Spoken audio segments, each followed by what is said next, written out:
Hello, welcome to the Late Review UK with Chris and Harry as always. Hello. Lots of stuff for you today, so what's up first? News, Rem. News. Let's do it. First bit of news, it's Daniel Craig. He's back as Bond. Bond 25, everyone thought he wouldn't be back. Said the last one he was done with, what was it, Spectre? We set up a nice, to be fair, I understand when he come back, but we'll get into that in a minute. There's a lot of actors circling it.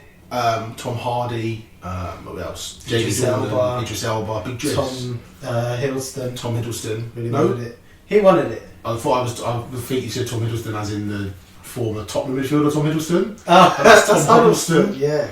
Damn, I always do that. But Daniel Craig. Back.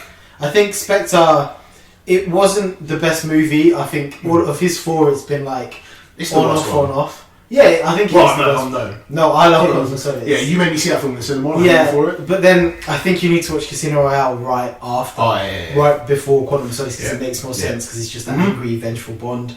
But he is fast becoming, like he's on the right track to becoming the best Bond. I think he is. I think the best Bond for me is Sean Connery, and he's. I think if he does 2 more films, he makes 6 Bond films. Yeah. He will be the best Bond. As long as they're better than Spectre. As long as they're better than Spectre, which I feel this one will. Yeah. As long as Christopher Walken comes back. It's me. So I could click off all your pain. But I think the issue is it's gone a bit weird in the sense that Blofeld, who is, I mean, it's fine to give spoilers at this point, is Christoph Waltz. It's weird that it's sort of led to a Bond reboot, but Daniel Craig is possibly the best actor to ever, the best actor to play Bond for a very long time. Yes. And give me 2 more movies that wrap up a Blofeld story, and I'm there. I'm into it. Love a bit of that. Christopher Nolan has admitted he has had talks to direct it. So the last 2, so Skyfall and Spectre, have been Sam Mendes, which is again brilliant. He's made 2 technically very good films. Skyfall is a hell of a lot better than Spectre, I think, as everyone will admit. But Nolan possibly taking the reins. We saw what he did to Batman. That was brilliant. Yeah. We've seen what he can do in Memento, and The Following, Inception, and Dunkirk looks like it's going to be incredible. So if he takes that as his next project, that is big, because he'll also want to write it as well. Or he'll at least have a hand in the writing of it and the production of it. I think it's intriguing in the sense that he's never taken on a continuation. He's done his Batman, but he's got to do Batman from scratch. He began it, he finished it. To take on Bond where it's at, he does get to begin a trilogy because we've had the setup. Yeah. But is this something that he would ever really want to do? Obviously, if he's interested, he must have an idea of where he wants to go with it. So you can't not be excited about Christopher Nolan. I really hope he does do it. I think he is arguably one of the best directors working in the world right now. He's done things with a camera that not many people do before, and he is smart. He's a smart filmmaker. He's the first person to shoot a chase scene with an IMAX camera, which weighs a ton. It's about the same size as his couch and weighs about the same as a car. And he had to modify Land Rovers and stuff, but that's a whole other thing. And I think he'd be a brilliant choice, and I really hope he does it. What's next then? Next is Quentin Tarantino. He's back, or he wants to be back. He's almost back. He's eyeing up a new project, and that new project is about the Manson family murders. Yeah. So it'd be a kind of departure from the norm, because it's his first film that is set historically, like an actual event, which there are historians who just focus on the Manson murders. So it's very early doors still. He's eyeing up Brad Pitt. He wants Brad Pitt in it, and he wants Jennifer Lawrence in it. Whether Margot Robbie as well. Margot Robbie, yeah.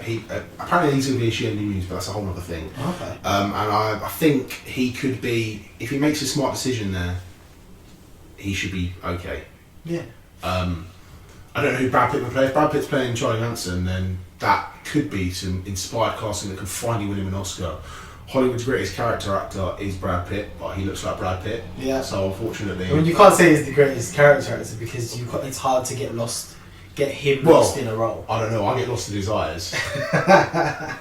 because they are magical. But you always know it's Brad Pitt. Oh, yeah, as much yeah. as he's Because trying. he always looks like Brad Pitt, no matter how Yeah. what kind of horrible haircut he has, and how much food he eats, and how Yeah. jacked he gets. Like Burn What After hair he Reading, has. which isn't a great film. The bit where he dances in that But makes me very He hot. is trying so hard to tell you, I'm not Brad Pitt.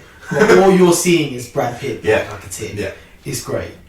Another one would be The Big Short, where he does the same thing, where he has that beard, but it's still Brad Pitt. Exactly. But he could be great. And I really hope. I'm not a massive fan of Tarantino. Okay. I don't think he's as great a director as everyone thinks he is. Yeah. For me, a marker of a great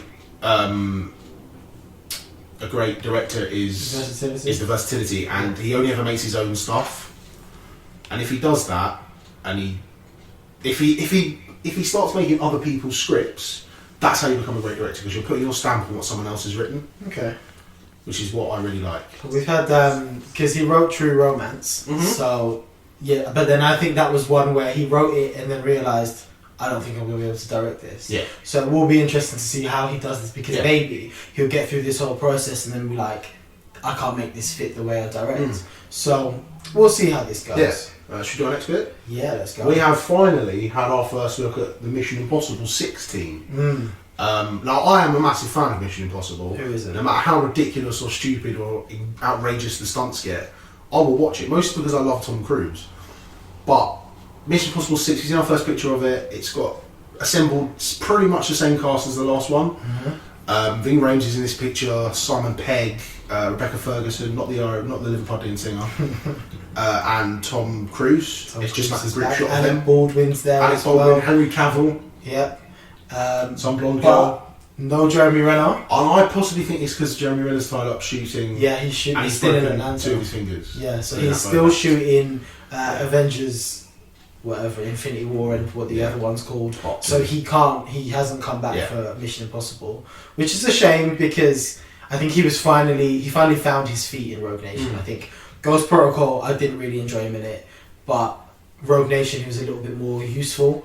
And now he's not come back, but we're getting Michelle Monaghan again, as we mentioned last time. So, and who's boss to see more Alec Baldwin talk very quietly and then get really angry? This guy. Because I love Alec Baldwin. He is one of the greatest comedy actors, and he doesn't even realise it. And he's also a brilliant dramatic actor and a crazy man. So what's not to love? oh, they're always crazy. And Every recently got an Baldwin. Emmy nomination for Every his guest star Baldwin, in like, Saturday Night Live. mental. There's got to be one who's normal. One of his kids has got to be normal. Island, isn't that one of them called? Yeah, the girls, they seem alright. They're fine. Dimes. No word on the plot or the actual title of it yet, but Chris McQuarrie has written and directed it. He's the first director in a Mission Impossible series to do 2 films. So the previous it had different directors for each one. So you had Brian De Palma, John Woo, J.J. Abrams. I can't remember who did. Brad Bird did. Brad Bird did 4, and and then McQuarrie did and the last 2. McQuarrie is doing the next 2. Yeah. Again, he's a great director. He does But action then quite well. I think that is Tom Cruise now only works with about 4 directors. Doug Liman, McQuarrie, I forgot the other 2.